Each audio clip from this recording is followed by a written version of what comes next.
ফেব্রুয়ারিতে এসে নতুন বছরের কেন্দ্রীয় চুক্তির তালিকা প্রকাশ করেছে বাংলাদেশ ক্রিকেট বোর্ড। তালিকায় চুক্তিবদ্ধ ক্রিকেটারের সংখ্যা বাড়লেও শীর্ষ ক্যাটাগরির জন্য কোনো ক্রিকেটার খুঁজে পায়নি বিসিবি। বৃহস্পতিবার এক বিজ্ঞপ্তিতে নতুন বছরের চুক্তির তালিকা প্রকাশ করে বোর্ড। 4 ক্যাটাগরিতে ঠাঁই পেয়েছেন মোট 28 জন ক্রিকেটার, যেখানে নতুন মুখ পারভেজ হোসেন ইমন, তানভীর ইসলাম ও হাসান মুরাদ। বেতনভুক্ত ক্রিকেটারের তালিকায় ফিরেছেন সোহান, সাইফ, নাইম ও শামীম পাটোয়ারি। তবে আগের বছরের তালিকা থেকে বাদ পড়েননি কেউই। সর্বোচ্চ এ প্লাস ক্যাটাগরিতে মাসিক 10 লাখ টাকা বেতন ধরা হলেও এই তালিকায় নেই কোনো ক্রিকেটার।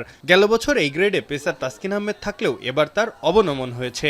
দ্বিতীয় সর্বোচ্চ এ ক্যাটাগরিতে রয়েছেন তিনি। তার সঙ্গী 3 সংস্করণের 3 অধিনায়ক নাজমুল হোসেন শান্ত, লিটন দাস ও মেহেদী হাসান মিরাজ।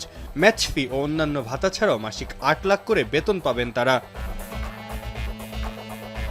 সবচেয়ে বেশি ক্রিকেটার ঠাঁই পেয়েছেন 6 লাখ টাকা বেতনের ক্যাটাগরি বিতে। এখানে অভিজ্ঞ মুশফিক, মমিনুল, মুস্তাফিজদের পাশাপাশি রয়েছেন নাহিদ রানা, রিশাদ, হাসান মাহমুদরাও।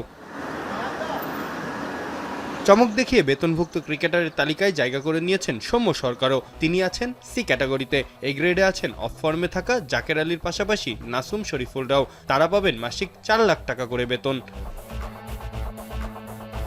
সবশেষ ডি ক্যাটাগরিতে আছেন 7 জন ক্রিকেটার।